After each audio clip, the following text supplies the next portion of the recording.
low pass in the Waianae where the Japanese fighter planes came through, sneaked through there, and then dived on Pearl Harbor. Right, so we are just in the saddle to get our bearings right between the two shield volcanoes, the Waianae and the Koalaos.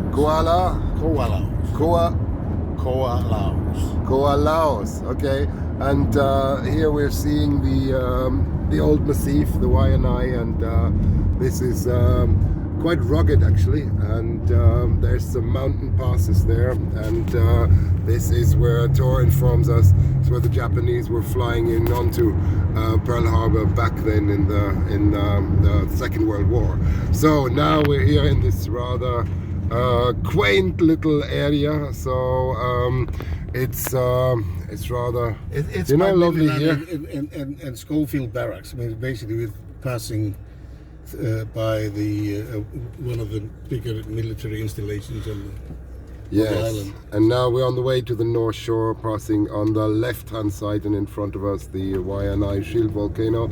And this is it's fascinatingly green here, but it seems a little less lush than in other parts of the island. Yes, because there's slightly less rain here, but they get enough rain here to actually sustain really good sort of a growth of sugarcane, pineapple fields. Okay, and there we have barrack grounds, I guess. Yeah, this is the barracks, Schofield Barracks, yeah. I see. Very good. And you have to get a permission to go on the barracks. On the barracks. Yeah, well, not something for us today, so we don't need to do that.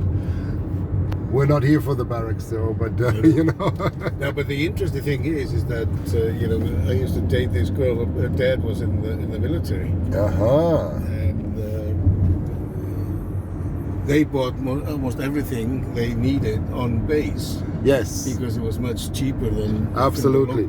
Well, I grew up in the American occupied sector, as it was known back then, in southern Germany, and I had a lot of contacts with the Americans, and there was an American soldier family living in the village, and I was invited into their schools, and there was a lot of products coming from the barracks, and back then things were a bit more lax, and a lot of alcohol and cigarettes was traded as well, so there was almost a currency that sort of a black market currency with American kind of products and things like that.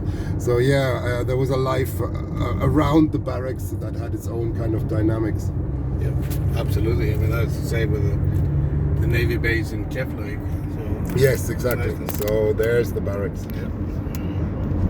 So, but now we're turning off towards the North Shore, and I'll report back once we make a little bit more progress. Last look on the Waianae Mountains here on the left-hand side beyond Thor, and they're a bit kind of in clouds now, but we can just see about the dark peaks in the background. And that's also one of the things that local Hawaiians used to, when they were navigating the Pacific, is clouds would accumulate on the mountains, and they would actually recognize islands just based on the shapes of the cloud accumulation. Oh yeah. It's interesting that you say that, because in Tenerife I went to the museum and I looked at old maps, and they really had profile pictures of mountain ranges, for the Dutch for example, to help the sailors navigate around the islands and spot them even in partial cloud cover. Yeah. So it was like images of mountain ranges, a catalogue of them, to kind of give you a sense of where you actually are. So this was really interesting, and I can see that this would have been used as well. And now we're getting into the agricultural areas. Pineapple fields. So you see the red soil over there, and pineapple fields. Here we go. So, very good. So the Dole plantation, I don't know whether you want to, we could stop there and go to have a cup of coffee. Yeah, I think that sounds fantastic. So yeah, and the reddish soil is very characteristic, and that's a very good sign for fertility, particularly if you have enough moisture to go with it, which is the case here on the islands. So fantastic. And you also said sugarcane is grown quite widely. Well, it used to be. This used to be a lot of sugarcane grown here, and that's what what this all started out as, was mainly sugarcane on Right. most of the island. And they brought in people from the Philippines, they brought in people from China, Japan, and even from Portugal to work on those. And then it shifted over to the pineapple field, and Dole, which is the famous pineapple company. Yes, Dole. Yes, absolutely. Is from here, so that's Hawaii. It's Hawaiian. I didn't know that. I mean, obviously, almost everybody knows the company, but I had no idea it's Hawaiian. Fantastic.